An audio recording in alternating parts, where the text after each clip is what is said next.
من لم يسأل الله يغضب عليه فاسألوا الله أيها المؤمنون واطلبوا منه كل حاجاتكم دقيقها وجليلها قريبها وبعيدها فإن الأمر كله بيد الله لا مانع لما أعطاه ولا معطي لما منعه قال الله تعالى وإن يمسسك الله بضر فلا كاشف له إلا هو وإن يردك بخير فلا راد لفضله يصيب به من يشاء من عباده وهو الغفور الرحيم.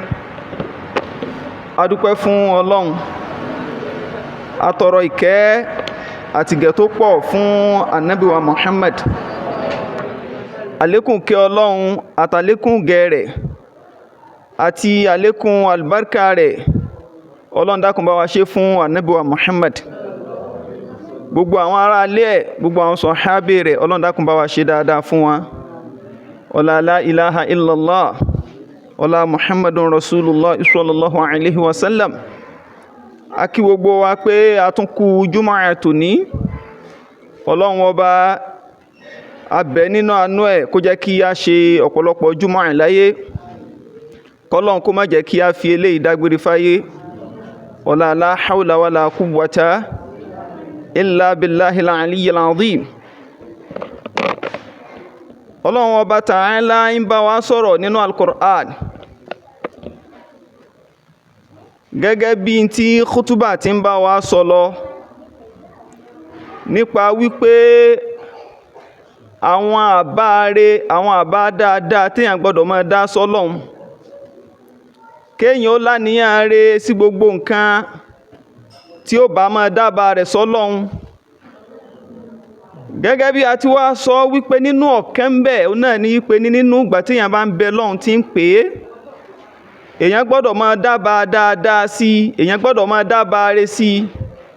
lórí wípé ní pípè tí mò ń pe Ọlọ́run yóò dá mi lóhùn ni, pípè tí mò ń pè òun ló lè ṣe é fún mi. Gẹ́gẹ́ bí wọ́n ti sọ fún wa pé utlubu minhu kulla hajatikum, pé gbogbo bùkátà yín bó ti lè wù kó pọ̀ tó,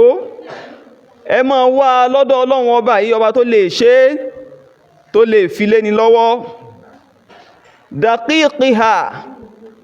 èyí tó wẹ́ tó kéré nínú tẹ́ bùkátà sí, tó kéré lójú yín pé kíní yìí kò tó nǹkan, ẹ wá fojú kò tó nǹkan wò ó, bí ò ti tó nǹkan náà ẹ béèrè rẹ̀ lọ́dọ̀ Ọlọ́run, ó lè ṣe é fún yín. Wa jaliliha, bẹ́ẹ̀ náà èyí tó bùháyà tó pọ̀ tó tóbi tẹ́wọ́ wípé ní bó mo ti fẹ́ rí kíní yìí mà tóbi jù, ó mà pọ̀ jù, bó lè mo ti wá fẹ́ rí gbà lọ́dọ̀ Ọlọ́run. Ẹ bẹ̀ Ọlọ́run, òun náà ló tún lè ṣe, òun ló lè fi nẹ́ni lọ́wọ́. Qaribiha, èyí tó súnmọ́ ń bẹ nínú àwọn bùkátà yín tẹ́wọ́ wípé ní súnmọ́ k'Ọlọ́run tètè gbẹ ilé yìí náà, ẹ béèrè rẹ̀, òun náà ló lè fi léni lọ́wọ́. Wa ba'idiha, bẹ́ẹ̀ náà èyí tó jìnnà ń bẹ tẹ́wọ́ wípé ní nǹkan yìí nǹkan tó jìnnà ni, bóyá ntí nídìí ẹ̀ nísìn àbí àti tètè rí gan ọ̀nà tó jìn ló wà, ẹ béèrè ẹ̀ lọ́wọ́ Ọlọ́run, òun lọ́ba tó lè mú súnmọ́ ni, òun ló lè fi léni lọ́wọ́. Fa innal amra kullahu biyadillah, torí pé gbogbo àlámọ̀rí ọ̀rọ̀ pátá, gbogbo ohun tí èèyàn lè máa bùkátà sí pátá, gbogbo ohun tọ́mọ èèyàn lè máa rò pátá biyadillah, ọwọ́ Ọlọ́run ọba òun ló wà o. La mani'a lima a'ta, Ọlọ́run ọba ìwárè gbogbo nǹkan tó bá wù ú tó bá bùn ni, tó bá lóun fi tẹrú rẹ̀ lọ́wọ́ rẹ̀, tó lóun búyàn òun fi léèyàn lọ́wọ́, kò sí bàbá ńlẹ̀ nìkan tó lè kọ̀ fún ni wípé ní kéèyàn ó má ní nǹkan ọ̀hún kò sẹ́ni tó lè kọ̀ ìtọ́nà ọba bá ló ń ṣe fún yàn wala mu'tiya lima mana' bẹ́ẹ̀ náà ìtọ́nà ọba bá ní kò sí tó lóhun ò bùn yàn tó lóhun ò fún yàn kò sẹ́ni kankan tó lè fagídí mú wípé ní ọlọ́run bá mú lágídí ọlọ́run fi lé mi lọ́wọ́ lágídí ọlọ́run ò ọfẹ́ ọkọ̀ ọ́ ṣe fún mi ni ọfẹ́ ọkọ̀ ọ́ fún mi dandan ni èèyàn ò lè fi tipátipá mú ọlọ́run èèyàn ò sì lè kọ̀ fún nípa nǹkan tó bá ṣe ọlọ́run ọba Ta'ala náà wá sọ fún wa nínú al-Qur'an ọlọ́run ní wa in yamsaska Allahu bidurrin fala kashifa lahu illa huwa ọlọ́run ní in yamsaska Allahu bidurrin ọlọ́run ọba tó dá ọ bó bá gbọ́ ọ mú pẹ̀lú ọwọ́ ìnira tó fọwọ́ ọ̀yà gbọ́ ọ mú tó fọwọ́ líle gbọ́ ọ mú tó dẹ wàhálà kan sí ọ lágbádá tó dẹ dààmú kan sí ọ lágbádá tó dẹ àdánwò kan sí ọ lágbádá tó wá ní ọmọ ẹ̀yán ọ wá wò pé àdánwò yìí pọ̀ ìdààmú yìí pọ̀ èyí tọ́lọ́run tún gbé wá yìí ga jù ó lágbára jù ọlọ́run ní fala kashifa lahu illa hu in tó fi kan ní òun tó dà sí ni lágbádá òun tó fi ṣe ni ládánwò òun kò sẹ́nì kankan tó lè mú kúò fún ni kò sẹ́nì kankan tó lè ká kúò fún ni kò sẹ́nì kankan tó lè bá ní gbé kúò tó ju òun ọba tó ń fi kan ni náà lọ òun ọlọ́run tó ń dá sí ìyàn lágbádá náà ló ń lágbára àti mú kúò fún yà bí wọn bá lóun lọ́gbọ́n kan bí wọn bá lóun létè kan bí wọn bá lóun ní kinní kan tí í jẹ́ àbó ní kinní kan tí í fọ̀hùn àbí òun ní kinní kan tó jẹ́ pé kì í bá tì ní bọ́lọ́hun ọba bí ò bá wù ú kó ká ìnira yẹn kúò fún yà kò sí gbogbo orú nǹkan ọ̀hún bó tilẹ̀ jẹ́ kì í bá tì tó lè mú ìnira yẹn kúò fún yà ọlọ́run ọba lóun nìkan náà ló ń lágbára bẹ́ẹ̀ ó wá ní wa in yuridka bi khairin fala radda li fadlihi wa in yuridka bi khairin bẹ́ẹ̀ náà ni ọlọ́run ọba tá ń sọ̀rọ̀ rẹ̀ yìí bó bá gbé ròórè kan rò ọ́ tó rò pé dáadáa kan ló ń fẹ́ ṣe fún ọ tó wò páànù rẹ̀ kan ló ń fẹ́ ṣe fún ọ fala radda li fadlihi kò sẹ́nì kankan kò sẹ́dá kankan kò sírun tó léwu kó lè jẹ́ kò sírú agbára tó léwu kó lè ní tí ó wàá sọ pé oore tọ́lọ́run ọba fẹ́ ṣe fún ọ kó má dọ́dọ̀ rẹ̀ tí ó sọ pé oore tọ́lọ́run ọba fẹ́ fi lé ọ lọ́wọ́ òun wàá gbà á kú àbọ̀ òun dá a padà òní jó ṣeé ṣe ọlọ́run ní tó bá jẹ́ pé lòun wà ń bẹ̀ tóun ń ṣe kò sẹ́nì kankan tó bẹ́ẹ̀ tágbára rẹ̀ ká tí ó wàá dá a padà yusibu bihi man yasha'u min ibadihi wa huwal ghafurur rahim ọlọ́run ọba yìí gbogbo ẹni tó bá wù ú nínú àwọn ẹrú ẹ̀ yóò fi dáadáa kàn án gbogbo ẹni tó bá sì wù ú náà nínú àwọn ẹrú ẹ̀ yóò fi dàkejì kàn án òun náà ní ń dára òun ló ní lọ́wọ́ rẹ̀ gbogbo èyí tó bá wá gbé wá bẹ̀dá èyí tó dáa jù náà ni wípé ní sọ́ọ́ ti gbélé ìdè ká tún lọ bá a tòró òun ló lè fún ni òun ló lè gbà kúrò lọ́wọ́ ẹni ẹ̀dá kankan ò lágbára ẹ̀ àyàfi ọlọ́run ọba Ta'ala ó wá ní òun náà lọ́ba tí máa forí jẹ̀dá òun náà lọ́ba tí máa kẹ́ni abẹ́ ọlọ́run ọba Ta'ala nínú àánú ẹ̀ abẹ́ nínú oore ẹ̀ abẹ́ nínú ọlá ńlá rẹ̀ kó ṣíjú àánú rẹ̀ wẹ́ni kọ̀ọ̀kan wa kọ́lọ́n kó kẹ́ni kọ̀ọ̀kan wa gbogbo òníra ìdààmú dààbò kọ́lọ́n kó má jò wọnú ayé wa gbogbo fìtínà ó kéré ó tóbi kọ́lọ́n má jò ṣẹlẹ̀ sẹ́ni kọ̀ọ̀kan wa wala la hawla wala quwwata illa billahil aliyyil azim.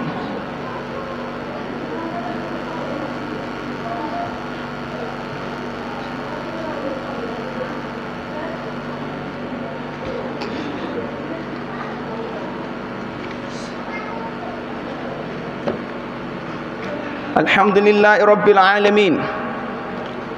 والصلاة والسلام على أشرف المرسلين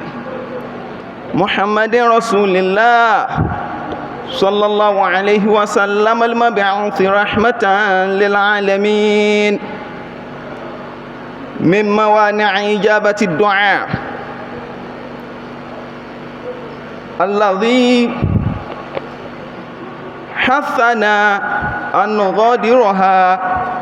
كي يستجيب الله دعاءنا. أولها أكل الحرام كأكل المال الحرام والربا والرشوة. ثانيها الظلم وأكل حقوق الناس. ثالثها الاستعجال وترك الدعاء. قال صلى الله عليه وسلم يستجاب لأحدكم ما لم يعجل يقول قد دعوت فلم يستجاب لي. رابعها ضعف اليقين بالله وسوء الظن به. ادعوا الله وأنتم موقنون بالإجابة إن الله لا يستجيب دعاء من قلب غافل لاهٍ. adúpẹ́ fún Ọlọ́run ọba lẹ́ẹ̀kan sí àtúntọrọ kẹ́ àti ìgẹ̀ tó pọ̀ fún ànábì wa Muhammad. Àlékún kẹ́ Ọlọ́run, àlékún gẹ̀ rẹ̀, àlékún oore ẹ̀, àlékún àlùbáríkà rẹ̀ Ọlọ́run bá wa ṣe fún ànábì wa Muhammad. Gbogbo àwa tá ń tẹ̀lé náà Ọlọ́run ṣe gbígbà àdúrà rẹ̀ fẹ́ni kọ̀ọ̀kan wa. Ọlá la ilaha illallah, ọlá Muhammadun Rasulullah sallallahu alaihi wasallam. Gẹ́gẹ́ bí kútúbà tí ń bá wa sọ̀rọ̀ lọ nípa wípé ní ìdúnnímá bíbẹ lọ́hun, ìmá pe Ọlọ́run gbogbo ìgbà, ìmá pe ẹni tó lè fúnni, ìmá pe ẹni tó lè tani lọ́rẹ lórí gbogbo òpó àbáyé táwọn ẹ̀dá tá a bá ti bára wa, àbí ṣe sí tó léwu ká bára wa. A máa bára wa lórí àwọn ìṣesí kan tí ó dùn mọ́ wa nú, bẹ́ẹ̀ a sì máa bára wa lórí àwọn ìṣesí kan tí ò ní tẹ́ wa lọ́rùn. Ọlọ́run bá tàn án láti jẹ́ àmà wípé ní òun náà ló ń wá ń di gbogbo ẹ̀, òun náà ló ń ṣe fún wa, òun tó ń wá ń ṣe bẹ́ẹ̀ òun náà ló ń lè ka kúò tó lè mú kúò fún wa. Àwọn sọ fún wa ń jẹjọ́ pé bá a ti wá sọ wípé ní Ọlọ́run ọba yìí a máa ṣe fún ni, a máa bùn ni bó ti wù ú, a máa tọrẹ yàwàlù fún ni tí ò sẹ́nì kankan tó lè kọ̀ fún. Bẹ́ẹ̀ náà ló wá ní àwọn nǹkan tí wọ́n ń pè ní mawani', àwọn nǹkan tó jẹ́ pé ní ó lè ṣe okùnfà wípé kí gbígbàdúrà ọ̀hún kó wá máa lọ tíkọ́, kí gbígbàdúrà ọ̀hún kó máa lọ jáì, kéèyàn wá máa wò pé Ọlọ́run kí ló dé, a sì wá bẹ̀ ọ́ àbẹ̀ ọ́ ṣe. Ọlọ́run kí ló dé, ṣe bí wọn náà lọ ní àpè ọ́, àdéhùn tó ṣe fún wa ni kó dá wa lóhùn. Àdéhùn tó ṣe fún wa ní pé nílẹ̀kùn rẹ kì í tì nígbà kọ̀ọ̀kan, àánú rẹ kì í yẹ kì í gbò lórí ẹrú nígbà kọ̀ọ̀kan. Kí wá ló wá ṣẹlẹ̀ tó fi wá kọ̀ tó dá wa lóhùn? Kí ló ṣẹlẹ̀ tó fi lọ́ọ̀ fẹ́ gba àdúrà wa? Nínú tí àwọn àlùfáà wá kà fún wa, wọ́n ní àkọ́kọ́ ń bẹ̀ òun náà ní akilul haram. Ó ní àwọn nǹkan tí ò tọ́ ìtọ́lọ́run bá ṣe léèwọ̀ kéèyàn ó máa jẹ, bíi kéèyàn ó máa jowó tí ò tọ́, kó máa jowó èlé, kó máa jowó rìbá, kó máa jowó bọ̀bẹ́. Wọ́n ní béèyàn bá ti kúndùn ru eléyìí, ó lè ṣokùnfà tí ìyẹn ó fi tẹ́wọ́ rẹ̀ sọ́lọ́run, tọ́lọ́run bó fi wá sọ pé òun ò ní dá lóhùn. Ìní hadithu Ànábì wa Muhammad sallallahu alaihi wasallam tó sọ nípa ọkùnrin kan yutilu safar. Ọkùnrin yìí ó ti rìnrìn àjò, ìrìn àjò tó wá rìn yìí ó ti pẹ́ gan. Ẹ rí wípé nínú májẹ̀mú gbígbàdúrà ó ní pé bíyàn bá wà lórí ìrìn àjò, nínú àwọn tọ́lọ́run bá máa gbàdúrà rẹ̀ lẹ́ni tó já rìnrìn àjò. Ọkùnrin yìí ó ti ní condition nínú tọ́lọ́run bó fi gbàdúrà rẹ̀ ó ti wà lọ́wọ́ ẹ̀. Ó wá ní ash'atha aghbara, irun rẹ̀ rèé gbogbo ẹ̀ ti ta kókó, òun gan rèé níbi ìrìn àjò tó rìn tó ti jìn agbábárọ̀ gbogbo ara rẹ̀ ló ti kérukú. ó wá ní yamudu yadehi ila rahman, ó wá tẹ ọwọ́ rẹ̀ méjèèjì sọ́dọ̀ ọlọ́run, ń wá ń pè é pé ọlọ́run o, ń sọ pé ya Rabb, ya Rabb, ìwọ ọlọ́run mi mo pè ọ́, ìwọ ọlọ́run ọba tí máa jẹ́ pé ẹ̀dá mo pè ọ́. Ànábì wa Muhammad sallallahu alaihi wasallam wá sọ pé ẹni tó wá tẹ́wọ́ sọ́lọ́run tí ń pè yìí wa mat'amuhu haramun, in tí ń jẹ sínú, in tí ń lò haramu ni, in tọ́nà ọba ò fẹ́ ni, tọ́nà ọba ṣe léèwọ̀ ní jẹ sínú. Wa mashrabuhu haram, in tí ń mú sínú rẹ̀ nǹkan tọ́nà ọba ṣe léèwọ̀ ni. Wa malbasuhu haram, bẹ́ẹ̀ náà in tí ń wọ̀ sọ́rùn nǹkan tọ́nà ọba ṣe léèwọ̀ ni. Wa ghudhiya bil haram, gbogbo tí wọ́n tún fún jẹ tí wọ́n ń fún mú lò tí ń lò sínú sẹ̀mí ẹ̀ nǹkan tá a ṣe léèwọ̀ ni. Ànábì wa Muhammad sallallahu alaihi wasallam wá sọ pé fa anna yustajabu lahu, ó wá ní bóò ni wọ́n ṣe fẹ́ gbàdúrà rú ẹni bẹ́ẹ̀, bóò ló ti fẹ́ tẹ́wọ́ sọ́lọ́run tọ́lọ́run wàá sọ wípé ní ọ̀káàbọ̀ àdúrà rẹ̀ àti ṣílẹ̀kùn sánmọ̀ fún òun gangan ti ṣe okùnfà tọ́lọ́run bò fi ní gba àdúrà yẹn fún rárá rẹ̀. Ànábì wa Muhammad sallallahu alaihi wasallam ó ní nínú àwọn nǹkan tó lè fà á, tó lè jẹ́ mọ́níà, tó lè jẹ́ olùdènà, tó lè jẹ́ olùkọ̀fúnni níbi kéèyàn ó máa rí gbígbà àdúrà nìyẹn. ẹlẹ́ẹ̀kejì ń bẹ al-isti'jalu wa tarku du'a, al-isti'jal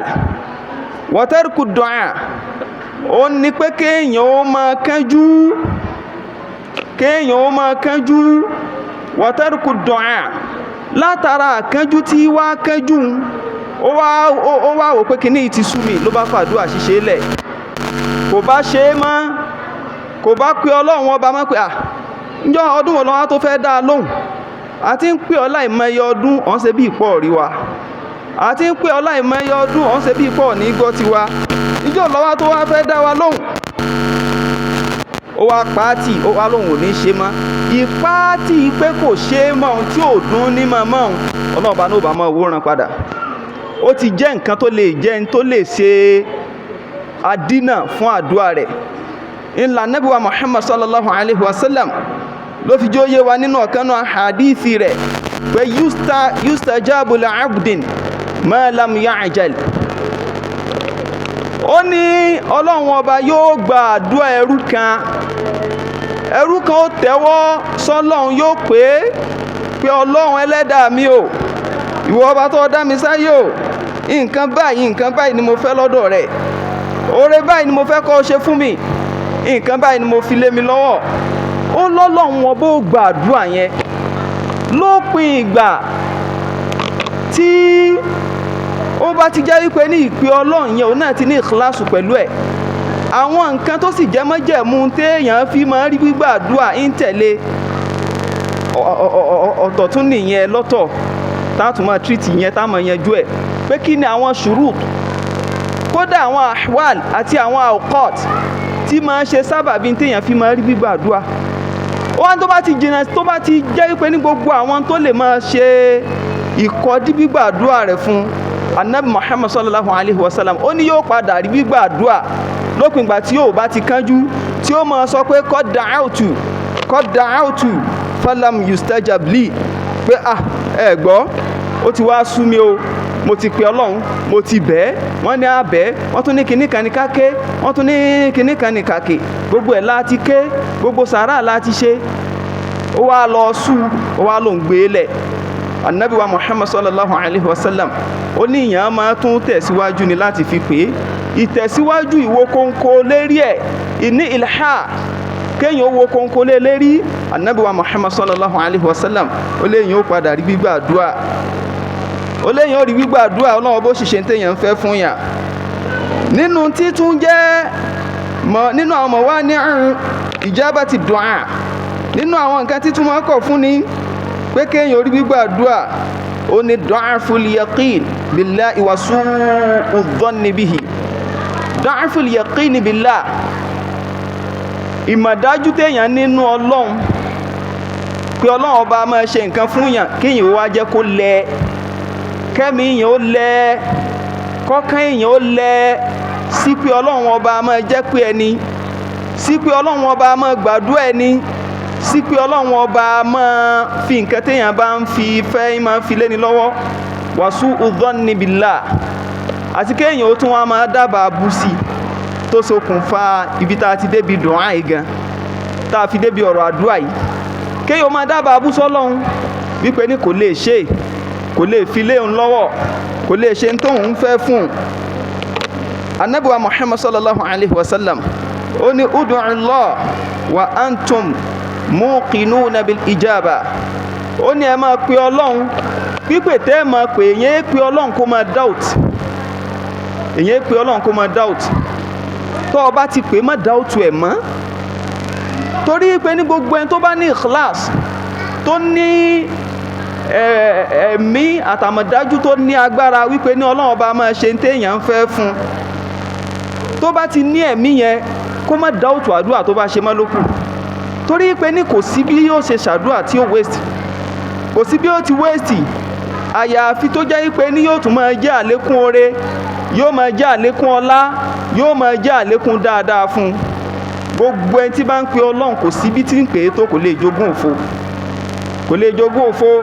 Ànábì wa Muhammad sallallahu alayhi wa sallam ó ti jẹ́ ó yé wa bẹ́ẹ̀ èèyàn ò ní jogún òfo èèyàn ò ní jogún òfo àfi kéèyàn tún máa ní ìlàhà kó máa wo kónkó léèlérí ni a sì sọ fún wa ń jẹjọ wípé ní kò sí bọ́ọ̀ tún ṣe wọ́n kókó lórí àdúrà tó ọ́ tún máa gba ládàá ni béèyàn bá ṣe kò ń gẹ́ wípé ní téèyàn ń tọrọ gangan yẹn ọlọ́run bá fi léèyàn lọ́wọ́ odidi ọlá kan ni bónọ́sìsì tí ó tún wá máa bẹ fún yàn ni wípé ní òun gangan Ànábì sọ wípé ní ìbádà ni gbogbo bọ́ọ̀ ti tẹ́wọ́ tó ń pe òun náà wọ́n máa kọ́ fún ọpọ́n ṣèjọsìn ọ̀tún tí ń ṣèjọsìn bí ìgbà tó kírun fọ́lọ́run tí wọ́n kọ ládàá fún ọ bí ìgbà tó gbààwẹ̀ fọ́lọ́run tí wọ́n kọ ládàá fún ọ bí ìgbà tó kírun tó pààyàn láṣẹ dáadáa kan tí wọ́n kọ ládàá fún ọ bẹ́ẹ̀ náà ni wọ́n máa kọ ládàá fún ọ tó o bá ti ń pe lọ́n tó o bá ń pè é tó ń bẹ́ẹ̀ bẹ́ẹ̀ náà wọ́n máa kọ ládàá fún ọ. Ẹ dákun ta wá ní pọ̀ lẹ́yìn tí ń ṣàdúrà bí òòṣà wa ta ní pọ̀ lẹ́yìn tí ó máa béèrè lọ́wọ́ Ọlọ́run àti tí ó tètè fún àti tí ò ní tètè fún ọ àti tó jẹ́ pé ní ọ̀wọ́ kó lóore fún ọ pé tọ́lọ́run bá tètè ṣe àti tọ́lọ́run bó gan ó rí pé eléyìí ò lóore fún ọ ta ní béèrè tó pọ̀ lọ́wọ́ rẹ̀ yàrá ìmọ̀ béèrè tó pọ̀ lọ́wọ́ rẹ̀ ń ìyẹn ò lè sọ́ọ̀tì ju wípé ní yóò tún máa ṣe in tó pọ̀ fún ni lọ. Ànábì wa Muhammad sallallahu alayhi wa sallam ó wá ní inna Allaha la yastajibu du'aan min qalbin gafilin lahin. Ànábì wa Muhammad sallallahu alayhi wa sallam ó wá ní ẹlọ́mà wípé ní nínú tó tún lè ṣe in tó lè kọ́ dí gbígbàdúà fún yà ó ní wípé ní Ọlọ́run ọba kò ní gbàdúà min qalbin ghafilin lahin níbi ọkàn kan tó jẹ́ wípé ní ọkàn yìí nígbà tí ń bẹ lọ́hun ó fọnú fọ́ra kó ń bẹ̀ òun gán bẹ́ẹ̀ kò kákún pé ẹni tó ń pè yìí ó ti fún un ní attention ẹni tó ń pè yìí ó ti dájú kọ òun kó náà wá fún Ọlọ́run ọba ní full attention padà òun wá ń ṣe tó wù ń ṣe nǹkan míì kò ká tí ń ṣe kò kákún bàbàrà kò kákún ó ní gbogbo ẹni tó bá jẹ́ wípé ní ìgbà tí ń pe Ọlọ́run kò kákún kò mú bàbàrà Ọlọ́run ọba náà ò ní ká kó gbà á lọ́wọ́ rẹ̀ kò ní kákún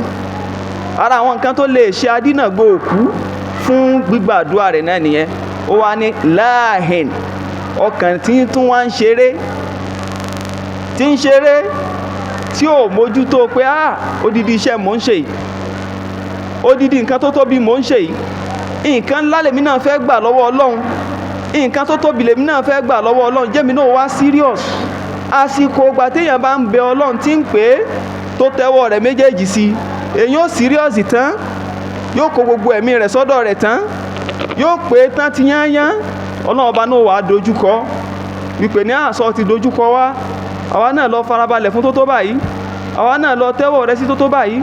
àwa náà lọ ń pè tó báyìí ó dá àwa náà wà á fún ọ ní nǹkan tí wọ́n náà ń fẹ́ àwa náà ṣe ń tọ́ ń fẹ́ fún wa Ọlọ́run ọba ò ní ṣàdéhùn kó má múṣẹ àfi kó jẹ́ wípé ní àwa gangan fúnra wa là ń jàǹbá Ọlọ́run níbi ipá ń pè ìjàmbá táwa gangan wá ń ṣe fọ́lọ́run ó ní ò jẹ́ káwa náà rí result tọ́lọ́run bá fẹ́ ṣe fún wa. Ọlọ́run tó sọ wípé ní ud'uni astajib lakum, pé ẹ pè mí níṣẹ́, má pè mí ní má dá Ọlọ́run, ọ bá ti pè mí wọn ó dá Ọlọ́run náà ni, àfàì pè mí rẹ̀ làfàì má dá Ọlọ́run. So kí wá ló mú wa tí ń ro wá lójú àti pé kí ní ro wá lójú àti pé kí ní ro wá lójú àti béèrè tó pọ̀ lọ́wọ́ rẹ̀. Ó dẹ̀ tún sọ fún wa nínú hadith kan náà l'Ànábì wa Muhammad sallallahu alaihi wasallam ti jẹ́ àmà wípé níbo ti lè wù kí gbogbo ẹ̀dá tí ń bẹ lórí ilẹ̀ ayé kí wọ́n kóra wọn jọ sórí pápá kan, sórí ibì kan, kí gbogbo wọn kólúkálukú wa máa béèrè tó wù, kólúkálukú wa máa tọrọ tó wù, kí wọ́n tẹ́wọ́ wọn sọ́lọ́run. Kó wá jẹ́ wípé ní kódà in tó gbogbo ayé lólúkálukú ń béèrè, ó ní kó wọn náà bó wa máa yọ̀ǹda rẹ̀ fẹ́ni kọ̀ọ̀kan, kó máa ṣe fẹ́ni kọ̀ọ̀kan, kó máa ṣe fẹ́ni kọ̀ọ̀kan. Ó ní tí ó dínkù nú orí Ọlọ́run, kò ní mọ̀ pé nǹkan kan dínkù. Bómi tó kán látara mikhyat ní tá a mọ̀ sí abẹ́rẹ́ tó kán jáde nígbà tó bá wọnú òkun, bí ó ti rọ amọ̀ náà ní dédé tí ó dínkù nú Ọlọ́run. Sẹ́mọ̀ pé ní tí ń sọ fún wa náà ni pé nǹkan kò ní dínkù nínú Ọlọ́run. Ṣé ń táwà pè tó yẹ pé ní nǹkan kò ní dínkù nú ọlá rẹ̀, kí ló yẹ tá a pé? Ẹn tá a pè tó jẹ́ pé ní tó bá fún wa kò ní fílẹ̀, kí ló yẹ tá a pé? Ìkánnù àwọn ẹni rẹ̀. So ẹni tí ó jẹ́ pé ní a lọ sọ́dọ̀ rẹ̀ kò ní tilẹ̀kùn mọ́ wa, kí ló yẹ tá a pé? Ẹni tó jẹ́ pé ní a sọ fún pé dákun ó tó ti dé, ká máa pààrà rẹ̀ ní gbogbo ìgbà, ká máa pààrà rẹ̀ ní gbogbo ìṣẹ́jú. Kódà òun gán tún fún opportunity wípé ní fa idha faragta fansab wa ila rabbika farghab. Ìrun tẹ́ ń kíhun bọ́ bá ti dàdó ń bẹ̀ tó parí ń bẹ̀, wọ́n náà fẹsẹ̀ rẹ lélẹ̀, tẹ́wọ́ rẹ síwájú èmi Ọlọ́run. Ila rabbika farghab, wá sojú kòkòrò lọ́sọ́dọ̀ Ọlọ́run ọba rẹ̀, béèrè gbogbo tó bá wù ọ́, tọrọ tó bá fẹ́ lọ́dọ̀ rẹ̀. Ó rẹ́dí àti ṣe fún, ó rẹ́dí àti fi lé ọ lọ́wọ́. Ẹ wá wo ìgbà tá kírun lójúmọ́, kí rárá kí wákàtí 5. Ó wá ní gbogbo yẹn náà tún máa fi béèrè lọ́wọ́ mi, máa fi tọrọ lọ́wọ́ mi. Ẹ dákun yẹn tó fún wa l'opportunity sí òtó. Sán bí adá ká máa pààrọ̀ ọ̀dọ̀ olówó bẹ́ẹ̀, sán bí adá ká máa pààrọ̀ ọ̀dọ̀ ọlọ́lá kan bẹ́ẹ̀. Bá a bá ti wá ń jọ́ kan gan láàrin ọdún kan, ó lé ní wọ́n tilẹ̀kùn máa kán mọ́ sílẹ̀kùn fún amọ́ láíláí. Ó lé ní wọ́n tilẹ̀kùn wọn, bá ti rí pé òun ní ń bọ̀, ẹ gbọ́dọ̀ jó wọnú ilé ìmọ̀, ẹ̀ẹ̀kan lọ débẹ̀ o, ṣùgbọ́n dídí ọdún kan wọn ò ní fún ọ láàyè mọ́. Ọlọ́run bá wá ní àlóhun ló ń ṣe fẹ́ ni ọ̀hún, òun ló ń kó gbogbo ohun tó ń ní in tí ń lò, òun ló kó fún. Lẹ́kùn tó ń lọ sílẹ̀ gbáyà wá máa bọ̀ ní gbogbo ìgbà. Àtún wá sọ̀rọ̀ jù, òròjú náà ní pọ́blẹ́mù tá a ní àlè pé ṣètọ́ni náà dẹ̀ ń dà wá láàmú sí i, òun náà ń tàn wá. Torí nígbà tó bá ti yá táwa gan bá ti fẹ́ pé yóò tún wọn sọ pé sádùá rẹ̀ ń gbà ní, ṣé ìtọ́ ń pè tẹ́lẹ̀ sọ ti gbígbàdúrà ni. Ṣùgbọ́n torí wípé ní àwa náà ò ní yẹ̀kínú wípé ní in tí ń ṣe kò wéṣì, in tí ń ṣe Ọlọ́run bá ń gbà lọ́wọ́ mi, àwa náà ò bàjẹ́ orí àwa kó ṣúṣú. Ìwà kó ṣúṣú ń ṣètọ́ni ti gẹ́ẹ̀tì wa nìyẹn, yóò à máa lo against wa, yóò àjẹ́ ó máa rẹ̀ wá gbogbo wa tá a bá ti fẹ́ pé, yóò jò ó máa sú wa gbogbo wa tá a bá ti fẹ́ pé, wọ́n bá wá fún aládùá kan pé ká ṣe, yóò wá sú wa. Abẹ́lẹ́ ọba Ta'ala nínú àánú ẹ̀, ọba tó lóore tó pọ̀ lọ́dọ̀, tó lọ́lá tó pọ̀ lọ́dọ̀, tó ní dáadáa tó pọ̀ lọ́dọ̀, gbogbo tẹ́nìkọ̀ọ̀kan wa tá à ń fẹ́ lọ́dọ̀ rẹ̀ k'Ọlọ́run kó ṣe fún wa. Gbogbo tá a máa ṣe tá a fi ní rí gbígbàdúrà, Ọlọ́run dákun abẹ́ ọmọ ìjà lè máa ṣe o. Èyí tá a máa ṣe tá a fi máa rí gbígbàdúrà gbogbo ìgbà, Ọlọ́run dákun wá ṣe rọrùn fún wa. Àánú rẹ tó pọ̀, Ọlọ́run dákun wá fi lé wa bá. Gbogbo tí ń jẹ́ran aburú, Ọlọ́run dákun wá lè jìnnà fẹ́nìkọ̀ọ̀kan wa. Wala la hawla wala quwwata illa billahi al-aliyyil azim. Qumu ila salatikum yarhamukumullah.